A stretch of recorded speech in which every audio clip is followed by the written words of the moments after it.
Lords of the Fallen z 2023 roku to produkcja budząca wiele emocji.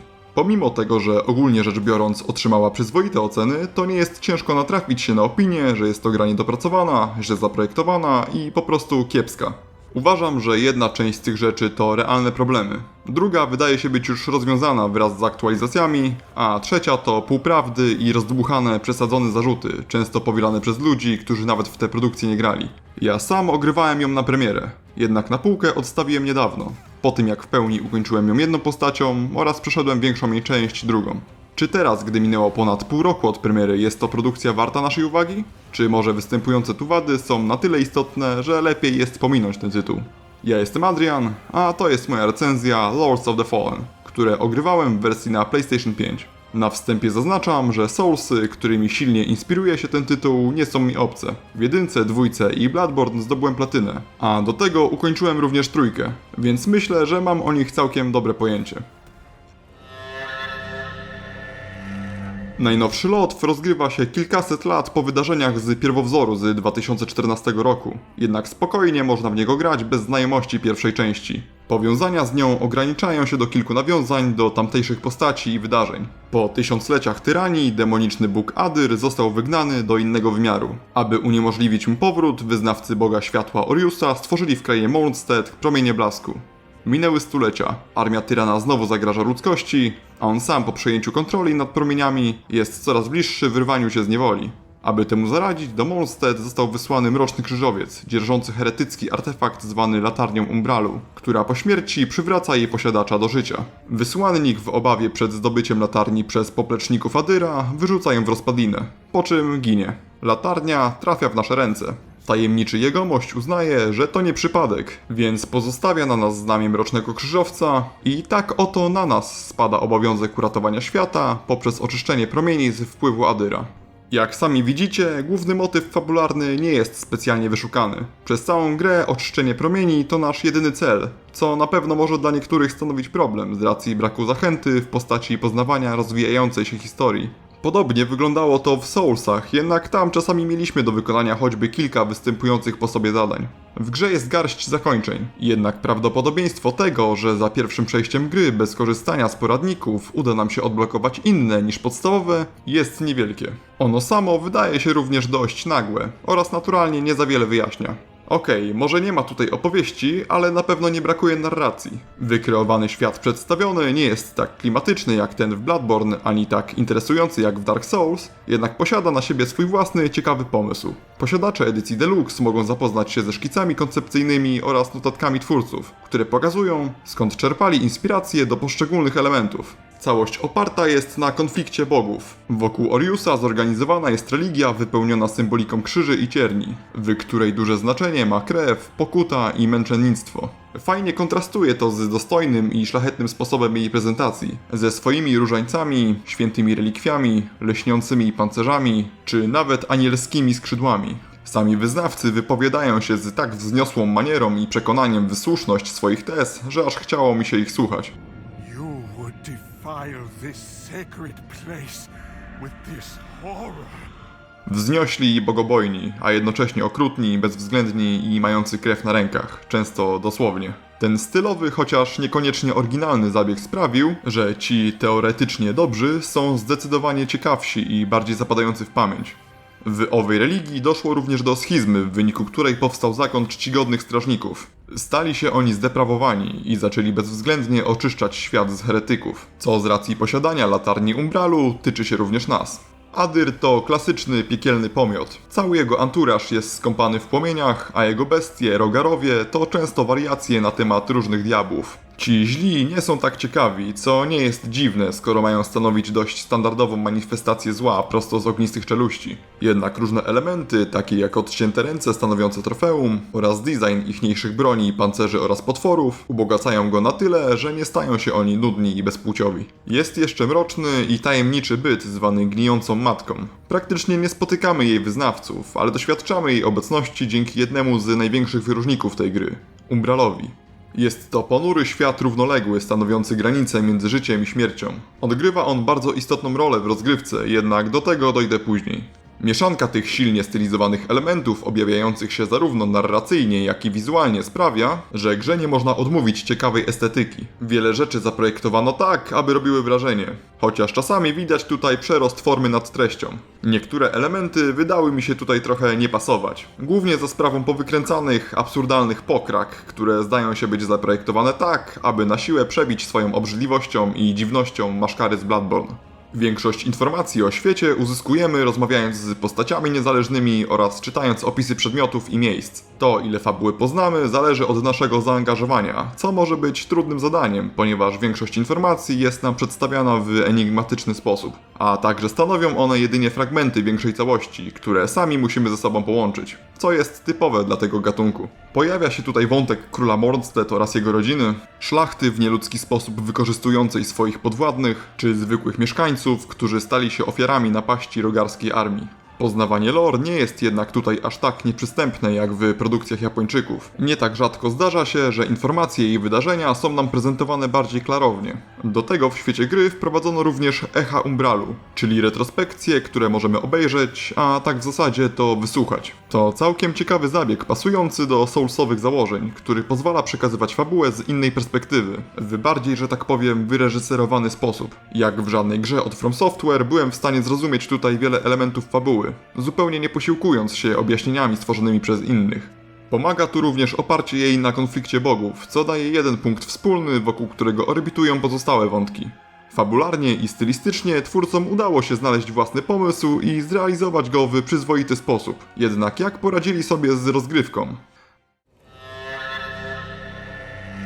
W założeniach gra to klasyczny Souls-like, to znaczy, że posiada wymagającą rozgrywkę oraz odpowiedniki ognisk, między którymi możemy się teleportować, oraz zregenerować siły, odradzając przy tym pokonanych przeciwników, a także siebie, jeżeli zginiemy. Eksplorujemy półotwarty świat, walczymy z przeciwnikami oraz bossami, zdobywamy nowe przedmioty i wyposażenie, rozwijamy postać, a także poznajemy lore świata przedstawionego. Podobieństwa dotyczą również bliźniaczo podobnego interfejsu, sterowania czy statystyk postaci, a do tego większość przedmiotów posiada swoje odpowiedniki w grach od From Software. Tak więc ich miłośnicy dość prędko się tutaj zaklimatyzują. Hexworks wprowadziło tutaj jednak sporo własnych pomysłów.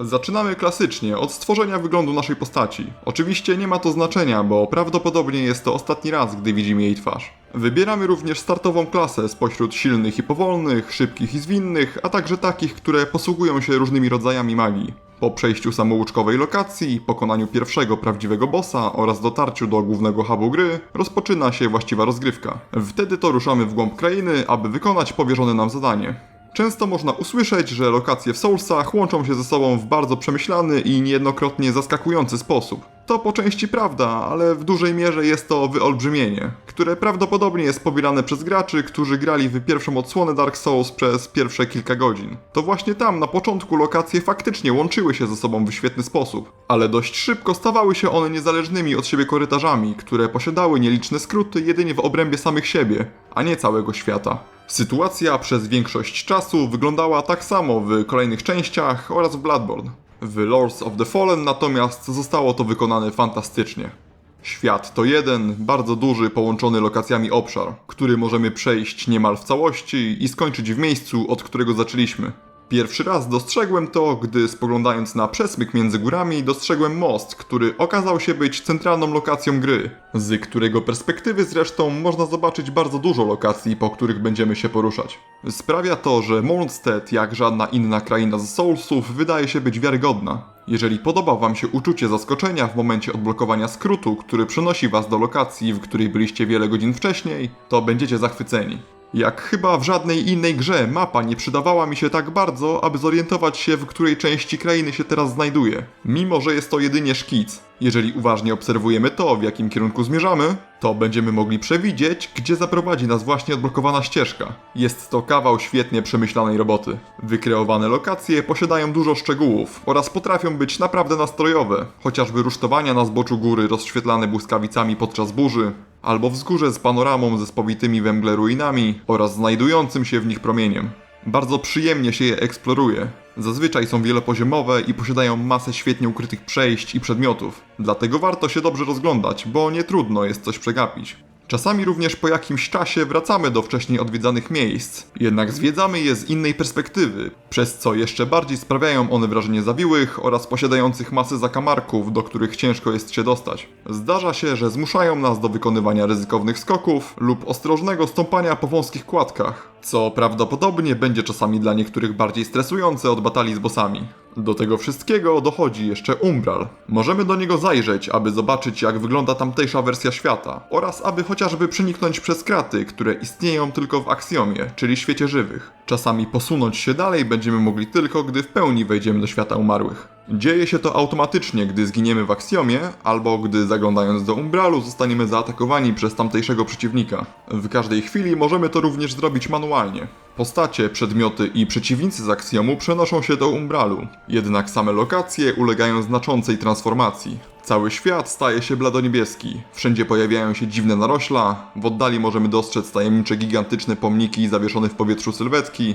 a występujące tu stworzenia często przypominają wysuszone, puste skorupy. Najistotniejsze jest to, że pojawiają się tutaj nowe przejścia, a także specjalne przeszkody, takie jak bariery, które musimy zniszczyć latarnią, platformy, które musimy za jej pomocą do siebie przyciągnąć, ukryte mosty czy drabiny, a nawet całe konstrukcje stanowiące nieoczekiwane ścieżki.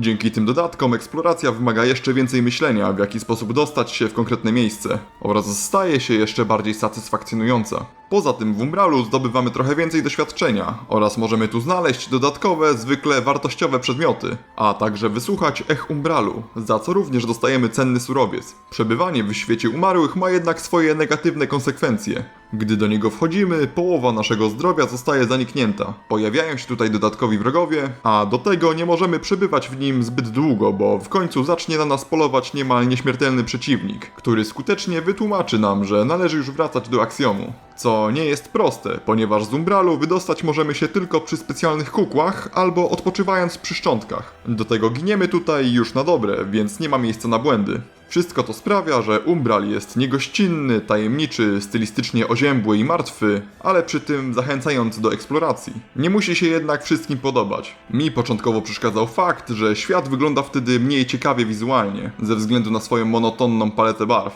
Do tego poruszając się w Aksjomie nie jesteśmy pewni, czy oby gdzieś w pobliżu nie znajduje się jakieś przejście w Umbralu. Co prawda niektóre miejsca są oznaczone przez latające ćmy, jednak nie jest tak w każdym przypadku. Ciągłe świecenie na wszystkie strony latarnią byłoby uciążliwe, więc nie tak rzadko zdarzy nam się coś pominąć. Szczątków heroldów latarni, czyli odpowiedników ognisk, jest tutaj niewiele, a odległości między nimi potrafią być naprawdę spore. Dlatego musimy zdać się na odblokowywane skróty, takie jak windy, drabiny czy otwierane drzwi. Lokacje praktycznie nigdy nie kończą się ślepym zaułkiem, z którego należy się teleportować przy szczątkach, jak to często bywa w Soulsach. Prawie zawsze stanowią albo przejście do dalszej części świata, albo pętlę, która zabiera nas na początek lokacji. W niektórych miejscach skrótów jest naprawdę dużo, co zwiększa liczbę dostępnych przejść, tyle że nie zawsze użytecznych. Fakt, że szczątków jest mało, ma sens ze względu na wprowadzoną mechanikę sadzonek. Sadzonka działa tak samo jak szczątki. Możemy ją zasadzić w kilku miejscach w świecie gry, jednak zużywamy wtedy rzadki przedmiot. Do tego jednocześnie istnieć może tylko jedna sadzonka. Mechanika ta sprawdza się naprawdę świetnie, bo sami musimy decydować, czy w danym momencie rzeczywiście potrzebujemy punktu kontrolnego, aby chociażby wydać zgromadzone doświadczenie, zrobić sobie przerwę w trakcie przemierzania większej lokacji, albo umożliwić sobie szybki powrót do walki z bossem.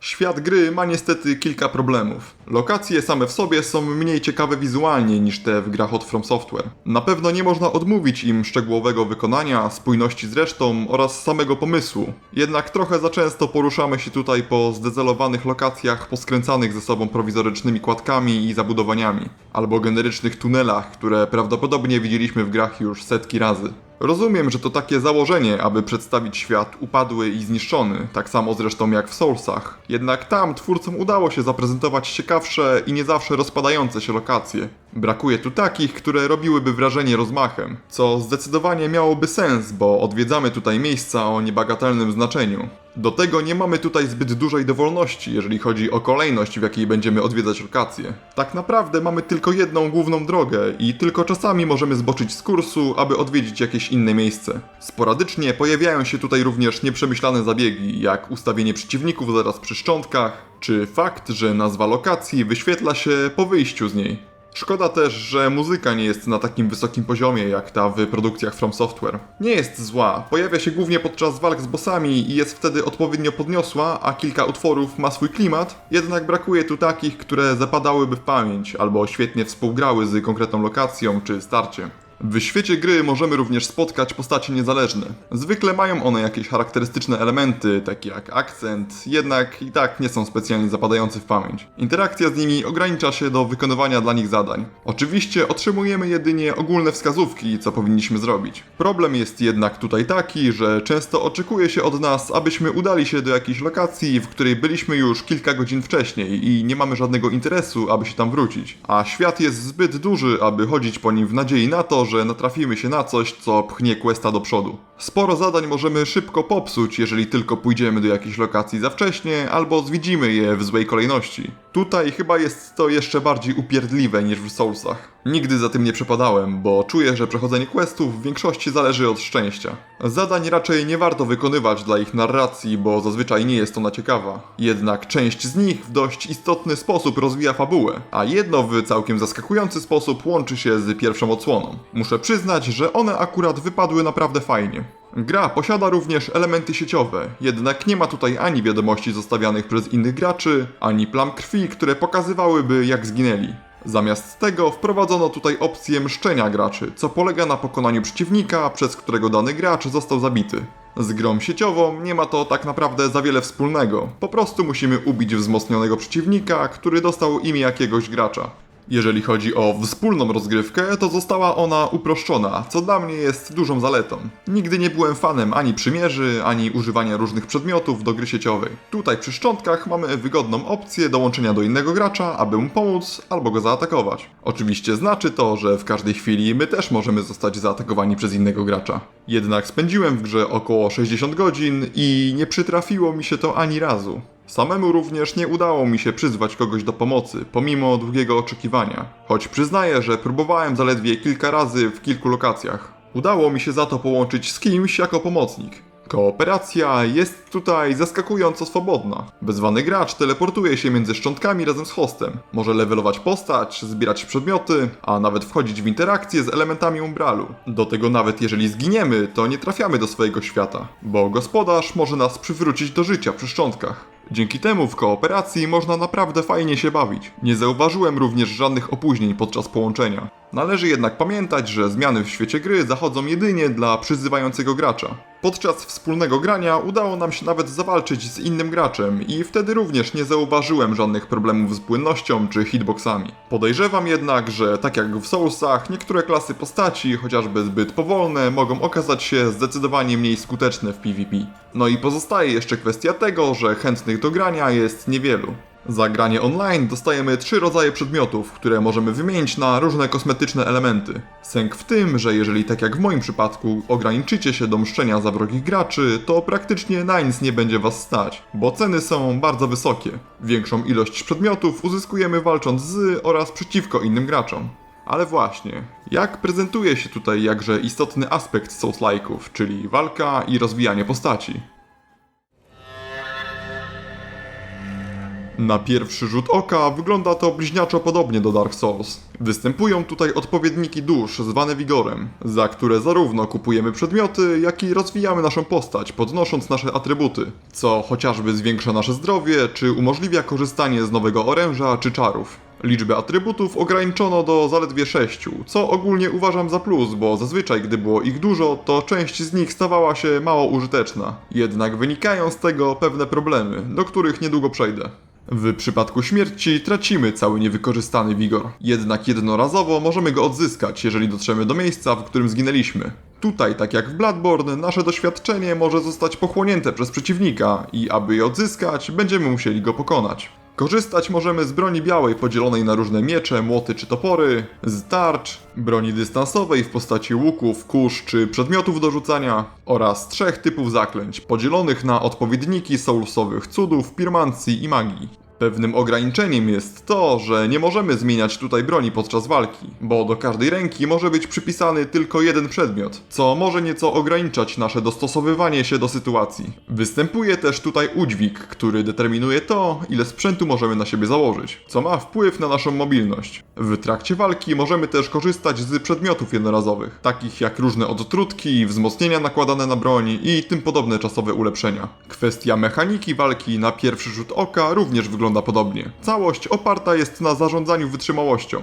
Mamy ciosy lekkie, ciężkie, ładowane, wykonywane z wyskoku, kopnięcia, blokowanie i parowanie. A każdy oręż możemy dzierżyć zarówno jednoręcznie, jak i dwuręcznie. Możemy też walczyć dwoma dowolnymi broniami jednocześnie, co nawet posiada osobne animacje. Z bliska jednak walka wygląda zauważalnie inaczej. Sporo czasu poświęcę tutaj na ukazanie różnic, jakie wprowadzono tu względem Soulsów, ponieważ Lords of the Fallen zawiera dużo własnych, ciekawych zabiegów. Najbardziej odczuwalną zmianą jest tutaj fakt, że walka jest bardziej dynamiczna. Ciosy są wyprowadzane szybciej, a do tego podczas ich wykonywania pokonujemy naprawdę spory dystans. Początkowo byłem zaskoczony, jak szybko mój uzbrojony w duży miecz wojownik doskakuje do przeciwników. Staje się to jeszcze bardziej widoczne, gdy weźmiemy do ręki jakiś lekki oręż. Wszystkie nasze działania łączą się ze sobą bardzo płynnie. Nie tylko lekkie i ciężkie ataki, ale również zmienienie sposobu trzymania broni w trakcie animacji. Broń również bardzo rzadko zatrzymuje się na ścianach, niczym w Bloodborne. Każda posiada również cios specjalny, który w większości przypadków polega na wykonaniu serii uderzeń. To mały, choć fajny dodatek. Ciekawie rozwiązano kwestię uników. Gdy nie namierzamy wroga, kółko sprawia, że wykonujemy klasyczny unik, ale podczas namierzania wykonujemy odskok, który zabiera mniej wytrzymałości i ma mniejszy dystans. Jeżeli jednak podczas jego wykonywania ponownie naciśniemy kółko, to wtedy wykonamy unik. Gra wprowadza również naprawdę udane mechaniki. Jedną z moich ulubionych jest postawa przeciwników. Gdy spadnie ona do zera, możemy wytrącić ich z równowagi odpowiednim ciosem. Dla wytrąconego z równowagi przeciwnika możemy zadać cios krytyczny, zadający duże obrażenia. Ciosy ciężkie, ładowane i specjalne zauważalnie obniżają postawę wroga, ale lekkie już niemal w ogóle. Jest to niezwykle kluczowe. W grach od From Software często skuteczną taktyką walki było zadawanie jedynie lekkich ciosów, ponieważ ciężkie bardziej wystawiają nas na atak, nie sprawiając, że zadajemy przeciwnikom wyraźnie większe obrażenia w podobnym czasie.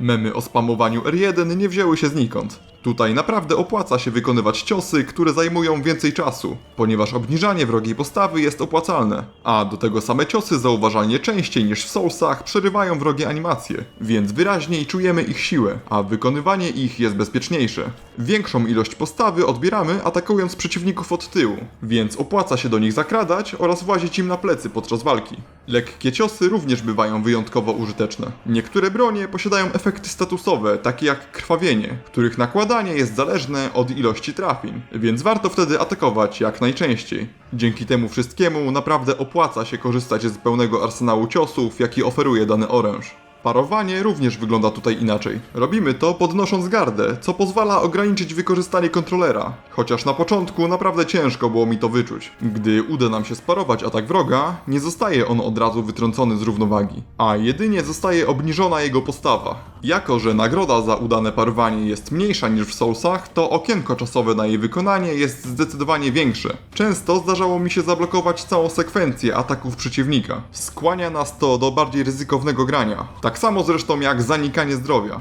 Jest to osobny rodzaj obrażeń, który mogą zadawać zarówno przeciwnicy, jak i również my. Zaniknięte zdrowie można odzyskać samemu zadając obrażenia. Jeżeli jednak zostaniemy zranieni innym typem obrażeń, to utracimy je w całości. Zmusza nas to do bardziej agresywnego stylu gry. Zanikanie zdrowia zmieniło również blokowanie. W Dark Souls większość tarcz absorbowała całość obrażeń, co skłaniało do defensywnego podejścia i ciągłego trzymania gardy. Tutaj bardzo mała część obrażeń jest blokowana w pełni. Reszta zostaje zaniknięta, więc im dłużej będziemy grali defensywnie, tym bardziej będziemy musieli się odegrać, a także zwiększa się ryzyko, bo mamy do stracenia więcej zdrowia. Głębi dodaje również walka dystansowa. Przy szczątkach odnawia nam się nie tylko mana, ale również amunicja, którą zużywają przedmioty do rzucania oraz strzały i bełty. Różne typy pocisków zużywają różną ilość amunicji. Dzięki temu możemy korzystać z walki na dystans, niezależnie od tego jak rozwiniemy naszą postać. W połączeniu z faktem, że pociski potrafią zadać całkiem spore obrażenia, a także czasami możemy ich użyć, aby zdobyć niedostępny przedmiot, staje się ona zauważalnie bardziej użyteczna od tej z Soulsów, dzięki czemu w starciach pojawia się dodatkowa płaszczyzna, co bardzo pozytywnie wpływa na ich różnorodność. Odnośnie magii mam ambiwalentne odczucia.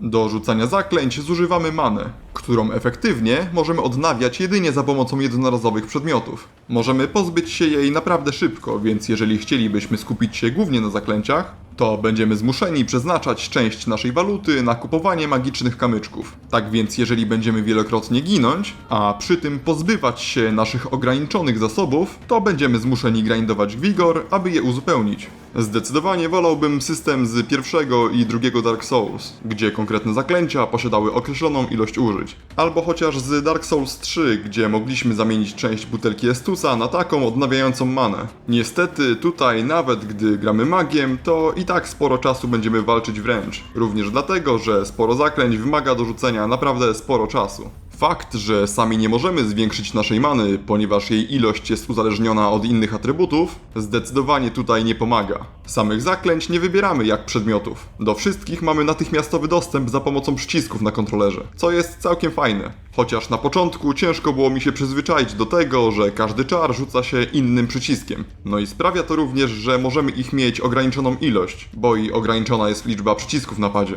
Same czary wypadają całkiem ciekawie. Sporo tutaj zwykłych pocisków o zmiennej szybkości lotu i obrażeniach, ale są też takie jak ta potężna fala zadająca obrażenia na dużym obszarze, nie zabierając przy tym zbyt wiele many, jednak wymagająca masę czasu potrzebnego do rzucenia, co zmusza nas do odpowiedniego ustawienia się tak, aby nie przerwał nam żaden przeciwnik. Są też takie nietypowe wymysły jak chowaniec, który kieruje się w stronę przeciwnika, aby wybuchnąć mu w twarz, albo uderzenie z wyskoku zadające obrażenia obszarowe.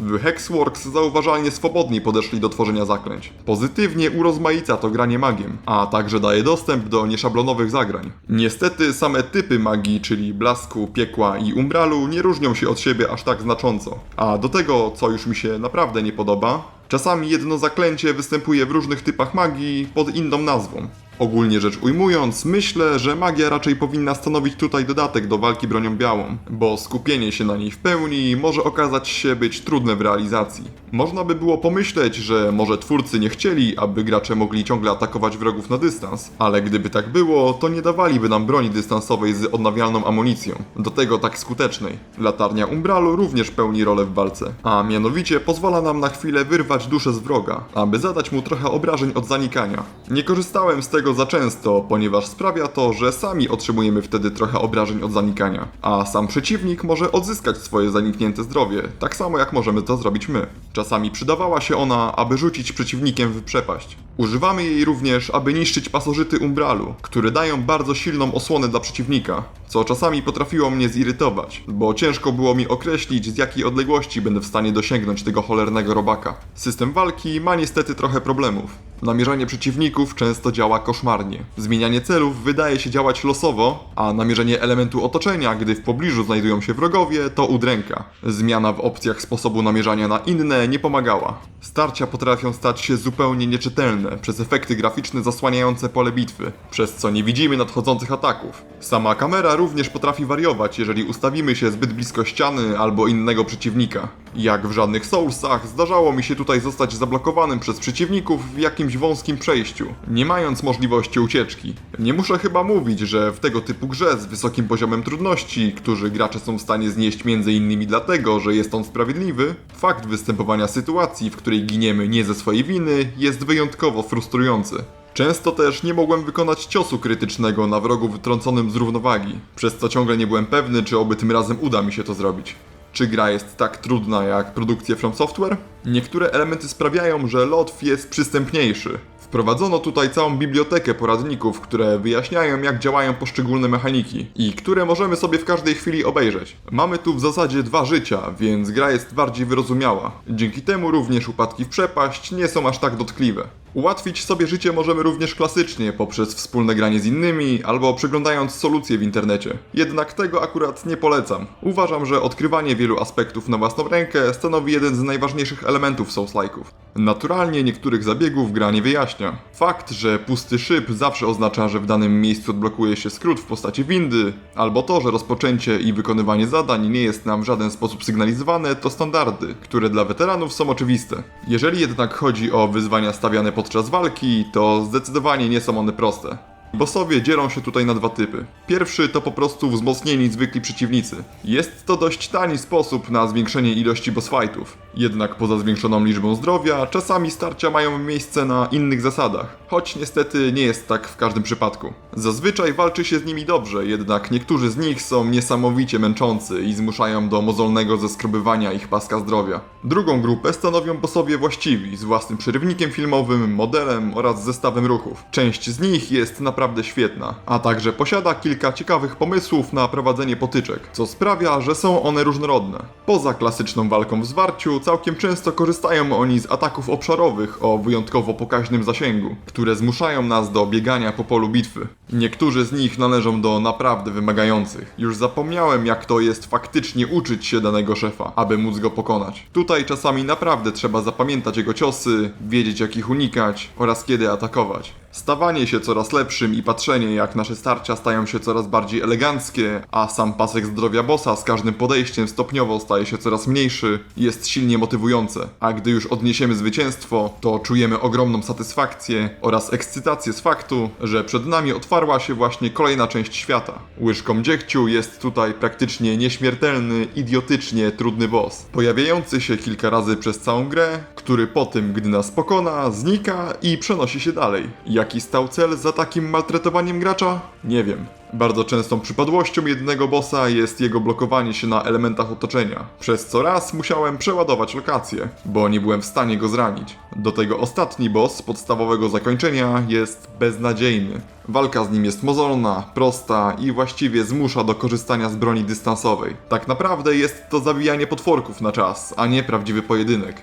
Większość przeciwników jest całkiem przyzwoita, szczególnie standardowi wojacy, których ciosy są bardziej czytelne, więc łatwiej jest je parować. Niestety jest tu bardzo dużo egzemplarzy, które są bardzo irytujące, jak ta zakuta pała, która z uporem maniaka próbuje zrzucić nas w przepaść i której praktycznie nie możemy wytrącić z równowagi, albo ci cholerni łucznicy trafiający nas z zabójczą celnością i nakładający efekty statusowe, a którzy na domiar złego stają się niewidzialni, przez co nie możemy ich namierzyć. Prawdopodobnie próbowano nas zmusić do stosowania nietypowych taktyk i innego podejścia, ale efekt jest taki, że skręcało mnie za każdym razem, jak widziałem któregokolwiek z nich. Przejdźmy do naszego wyposażenia. Wygląd pancerzy prezentuje się świetnie. Posiadają one sporo szczegółów, są estetyczne i w wiarygodny sposób odzwierciedlają charakter konkretnych organizacji i postaci, do których należą. Na dodatek wszystkie możemy kolorować na naprawdę wiele różnych sposobów, co daje nam naprawdę bardzo dużo możliwości, jeżeli chodzi o stylizację naszej postaci. Dostosowywanie swojego imidżu sprawiło mi tutaj sporo radości. Pancerze różnią się ciężarem, odpornością na różne typy obrażeń oraz efekty statusowe, przez co często je zmieniałem, aby dostosować się do danego przeciwnika czy lokacji. Wszystkie bronie danego typu mają taki sam zestaw animacji, czyli jeżeli walczyliśmy jednym wielkim mieczem, to tak jakbyśmy walczyli wszystkimi. Różnią się one jedynie wagą czy typem zadawanych obrażeń, ale technicznie walka wygląda tak samo i tyczy się to nawet oręża wytwarzanego za pokonanych bossów, co w zasadzie pozbawia ich unikalności. Na szczęście poszczególne typy oręża różnią się dość zauważalnie, więc jeżeli tak jak ja będziecie regularnie wymieniać swoją broń na inną, to do końca gry walka powinna zachować świeżość. Mamy tu całkiem sporo możliwości modyfikacji naszego wyposażenia. Broń i tarcze możemy nie tylko ulepszać, aby zwiększyć ich obrażenia zadawane i blokowane, ale również wzmacniać różnymi runami, które mogą nie tylko klasycznie zwiększyć skalowanie z danym atrybutem, ale również chociażby zwiększyć ilość naszej amunicji czy many. Latarnie także możemy modyfikować, sprawiając, że na przykład po wejściu do umbralu otrzymujemy chwilową nieśmiertelność, albo że nie możemy zostać wytrąceni z równowagi podczas ładowanych ciosów. Do tego dochodzą również amulety, które często mają naprawdę nietypowe efekty, jak na przykład taki, który sprawia, że uniki przeładowują naszą kuszę. Cały ten repertuar sprawia, że mamy tutaj naprawdę sporo możliwości do tworzenia nietypowych buildów, którymi będzie walczyło się wyczuwalnie inaczej, co może skłaniać do eksperymentowania. Wytwarzanie przedmiotów wzdłuż bossów zostało tu ciekawie rozwiązane. W Soulsach za duszę pokonanego bossa mogliśmy wytworzyć jeden z maksymalnie 3 przedmiotów, więc jeżeli chcieliśmy zdobyć pozostałe, to byliśmy zmuszeni do rozpoczęcia New Game Plus. Tutaj po pokonaniu bossa otrzymujemy możliwość wytworzenia wszystkich związanych z nim przedmiotów. Robimy to za strzępki Umbralu, które głównie zdobywamy odkrywając echa Umbralu, co bardzo fajnie łączy narrację z mechaniką oraz sprawia, że stanowią one cenną znajdźkę. Na koniec muszę jeszcze powiedzieć, jak gra zmieniła się od premiery. Często poruszanym tematem był bardzo słaby stan techniczny tytułu na premierę, objawiający się znacznymi spadkami płynności. Na chwilę obecną wydaje się to być już rozwiązane. Po premierze wyszło ponad 30 łatek, które nie tylko rozwiązywały problemy z płynnością, ale również balansowały rozgrywkę oraz wprowadziły nowe elementy, takie jak przedmioty, wyzwania oparte na pokonywaniu kilku bossów z rzędu, czy możliwość rozpoczęcia rozgrywki z wybranymi przez nas modyfikatorami, takimi jak chociażby losowi przeciwnicy i przedmioty, dezaktywacja wybranej ilości szczątków, czy permadeath. Przy drugim podejściu rozpocząłem grę nową postacią z losowymi przeciwnikami i przedmiotami. Nigdy nie wiemy, z kim będzie dane nam się mierzyć, jednak przeciwnicy nie są rozmieszczeni kompletnie losowo, więc przykładowo twarde bydlaki są zastąpione przez inne twarde bydlaki. Do tego ich obrażenia i wytrzymałość skalują się do odpowiednich etapów gry, więc poziom trudności prawidłowo rośnie. Losowe przedmioty sprawiają, że każdy przedmiot do podniesienia może okazać się czymś bardzo cennym, co jest nawet ekscytujące. Obie modyfikacje zdecydowanie jednak nie powinny być użyte podczas rozpoczynania nowej gry. Rozgrywka na początku jest zbyt wymagająca, a do tego losowy lód sprawia, że bardzo szybko możemy zdobyć przedmioty, które zupełnie zaburzą nasz balans. Po zaledwie kilku godzinach mogłem maksymalnie ulepszyć większość mojego sprzętu. Podczas pierwszego przechodzenia gry do standardowego zakończenia doszedłem w ciągu 45 godzin, pokonując przy tym wszystkich dostępnych opcjonalnych bossów, więc jest to gra nieco krótsza od Soulsów. Naturalnie występuje tutaj również nowa gra plus, podczas której rozpoczynamy zabawę od nowa, ze wzmocnionymi przeciwnikami, zachowując stan naszej postaci. To w połączeniu z możliwością walki w różny sposób, a także wprowadzonymi opcjonalnymi modyfikatorami sprawia, że zachęca ona do spędzenia z nią więcej czasu. Jak więc widzicie, zdecydowanie nie uważam najnowszego Lotfa za złą grę. Czuć, że w Hexworks chcieli stworzyć Souls-like'a po swojemu.